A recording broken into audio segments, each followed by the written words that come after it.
Friends, Anantapuram జిల్లాలోని తాడపత్రిలో ఉన్న శ్రీ చింతల వెంకటరమణ స్వామి దేవాలయాన్ని ఇప్పుడు మీరు చూస్తున్నారు.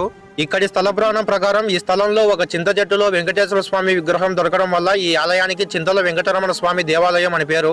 ఈ దేవాలయాన్ని 1510 నుంచి 1525 సంవత్సరముల మధ్యలో అంటే విజయనగర సామ్రాజ్య పాలనలో నిర్మించారు. ఈ ఆలయాన్ని నిర్మించడానికి ప్రత్యేకంగా వారణాసి నుంచి శిల్పులను రప్పించారంట. ఈ ఆలయంలోని వెంకటేశ్వర స్వామి పాదాల మీద సూర్యకిరణాలు పడేలాగా ఈ ఆలయాన్ని నిర్మించారు. ఆలయ గోడలపై రామాయణ మహాభారత గాథలు శిల్పాలుగా చెక్కి ఉన్నాయి. ఈ ఆలయం గ్రానైట్ శిల్పాలకు పేరు పొందింది. భారత పురావస్తు శాఖ వారి చేత జాతీయ ప్రాముఖ్యత కలిగిన స్మారక చిహ్నాలలో ఒకటిగా ఈ దేవాలయం వర్గీకరింపబడింది. ఇలాంటి మంచి హిస్టారికల్ ప్లేసెస్ కోసం ఈ ఛానల్ ని సబ్స్క్రైబ్ చేసుకోండి. అలాగే మర్చిపోకుండా ఈ వీడియోకి ఒక లైక్ కొట్టండి. Okay friends, thanks for watching. Thank you.